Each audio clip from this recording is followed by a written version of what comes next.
امام جعفر صادق علیہ السلام سے مشورہ۔ اس جلسے کے بعد عبداللہ محض نے امام جعفر صادق علیہ السلام کے پاس یہ پیغام بھیجا کہ ہم لوگ ایک امر خاص میں مشورہ کرنے کے لیے جمع ہوئے ہیں، لہٰذا آپ بھی تشریف لائیے۔ آپ علیہ السلام نے قاصد سے اس خاص امر سے متعلق سوال کیا تو اس نے کل ماجرا کہہ سنایا۔ آپ علیہ السلام نے فرمایا، عبداللہ کا بیٹا مہدی نہیں ہے، ابھی مہدی آل محمد کا زمانہ بہت دور ہے۔ اگر تم لوگ ظالموں سے تنگ آ کر اور اسلام کی حمایت کرنے کے خیال سے لڑنا چاہتے ہو تو رئیس قوم عبداللہ کو ہونا چاہیے، نہ کہ ان کے بیٹے کو۔ یہ بات جب عبداللہ محض تک پہنچی تو ان کو ناگوار ہوا اور کہنے لگے کہ وہ اپنے چچا زاد بھائی سے حسد کرتے ہیں۔ امام علیہ السلام نے اس کے جواب میں فرمایا، میں نے اس بات کو کسی عداوت کی وجہ سے نہیں کہا بلکہ خلوص کے ساتھ کہا ہے۔ اس کے بعد آپ علیہ السلام نے محمد ابن علی ابن عبداللہ کے کاندھے پر ہاتھ رکھ کر فرمایا کہ یہ بادشاہ بنے گا، پھر اس کا بھائی اور اسی کی اولاد میں بادشاہت و سلطنت جائے گی، اور عبداللہ محض کے دونوں فرزند محمد و ابراہیم اسی کے ہاتھ سے قتل ہوں گے۔ چنانچہ آگے چل کر آپ علیہ السلام کے اس قول کی حرف بحرف تصدیق ہو گئی۔ فارس میں عباسیوں کی تحریک کا آغاز۔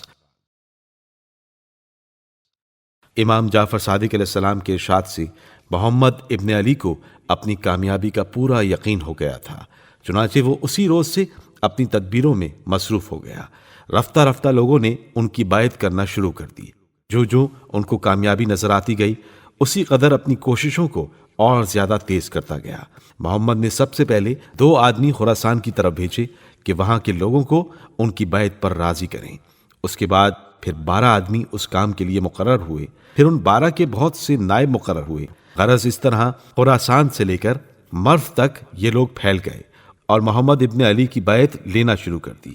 یہ خفیہ کاروائیاں ہشام کے زمانہ سلطنت یعنی 100 ہجری سے شروع ہو کر 140 ہجری تک کہ ولید ابن یزید کا زمانہ تھا قائم رہیں۔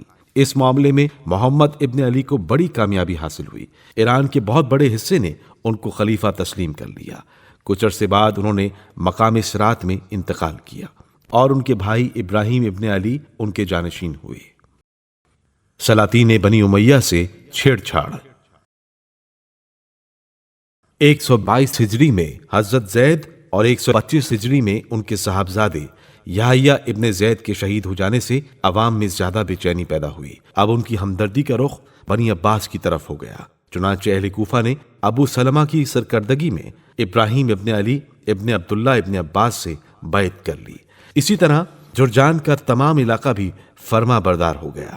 چونکہ بنی عباس کی قوت بنی امیہ کے مقابل کم تھی، اس لیے انہوں نے اس معاملے میں آہستہ آہستہ اور سوچ سمجھ کر قدم اٹھایا، جو ان کی کامیابی کا باعث ہوا۔ ان سے پہلے جن لوگوں نے بنی امیہ پر خروج کیا تھا ان کی ناکامی کی زیادہ تر 2 وجہ تھیں۔ پہلی وجہ عین میدان جنگ میں سپاہیوں کا دھوکہ دینا اور میدان سے فرار اختیار کرنا۔ دوسری وجہ مقابلے کی جلدی میں دشمن کی قوت سے اپنی قوت کا صحیح اندازہ نہ کرنا۔ لہٰذا اب کی بار بنی عباس کو چونکہ پہلے واقعات سے پورا تجربہ ہو چکا تھا، اس لیے جب تک انہوں نے پوری قوت حاصل نہ کر لی ظاہر بظاہر مقابلہ نہیں کیا۔